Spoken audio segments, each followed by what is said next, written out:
Hey everybody, welcome back.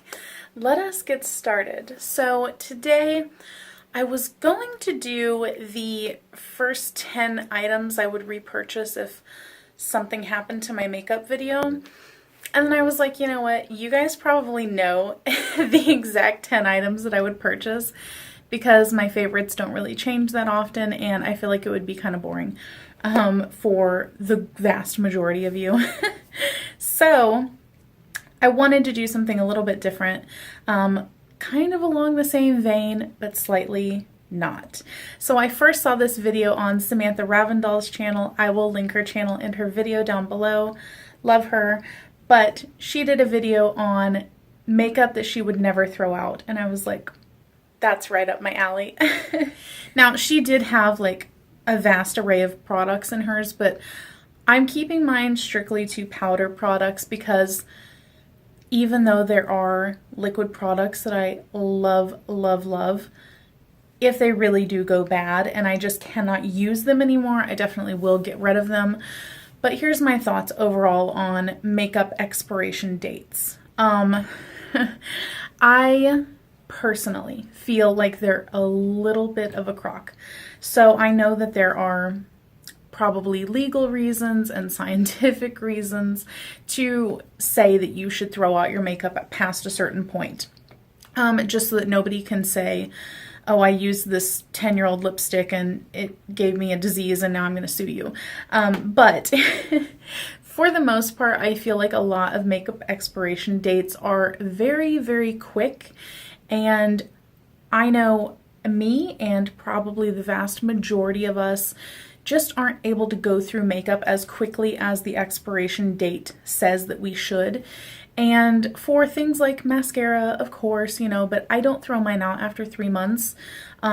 It usually gets closer to 6 months because I'm rotating through so many and I'm using so many. But pretty much for me, as soon as the formula changes for those, if they thicken up or they change at all, then I chuck them. Lipsticks, I will use them until the scent changes. That scent that they can get if they're gone, if they've went off, then I will get rid of them. If they get like mold growing on them, which has happened to me once before with an Urban Decay one, then I will get rid of it. But for the most part, if the formula is not changing, if the scent is not changing, I continue to use it. But for powder products, a lot of these things say like 12, 18, 24 months. And I know that for a lot of us, we have a lot of makeup, and going through and using an entire eyeshadow palette, let's say, in 18 months, probably not realistic for a lot of us since we have 10 other palettes that we're using. So I know I'm not alone in this. I know that there are others out there that just don't throw away their makeup whenever the expiration says that we should. So if you're one of those, don't feel bad about it. Don't feel shamed about it.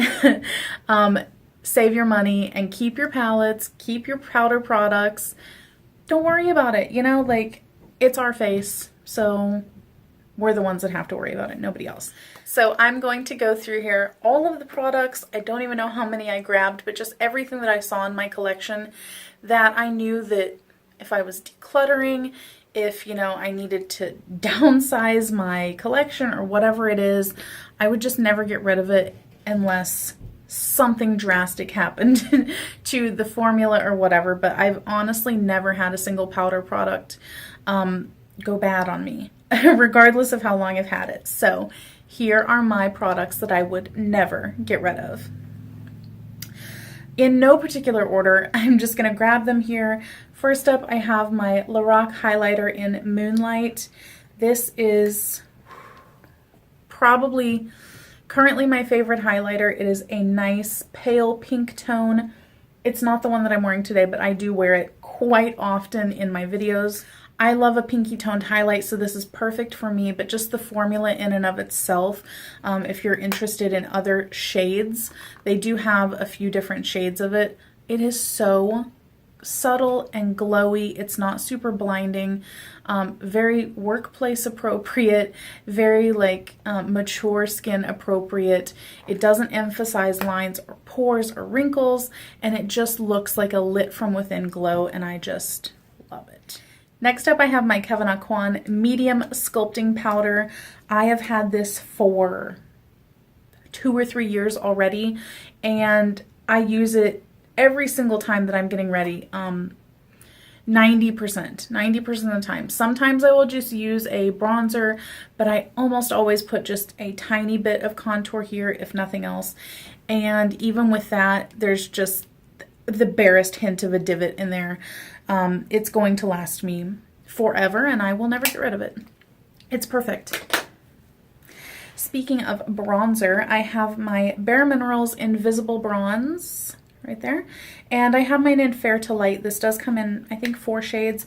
I did a whole review of this and the Invisible Glow, but this is just perfect. It is the bronzer that I'm wearing today, and it's just so silky, so finely milled. It blends amazing, and it doesn't look too orangey or red toned. It's perfect for my skin. Perfect. Let me go over the 2 smaller eyeshadow palettes.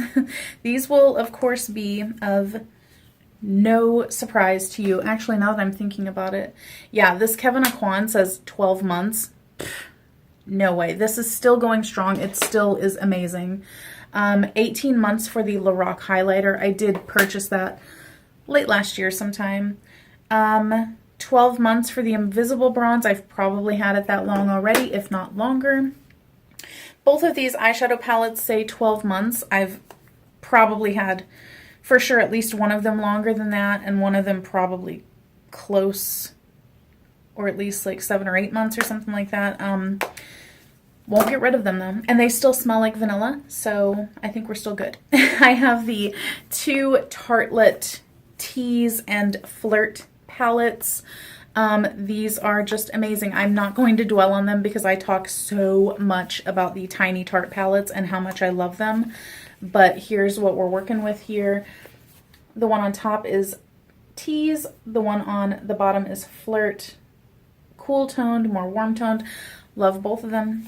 We'll never get rid of them. Going into some blush, I have in here, here's my like Big Z palette O blush.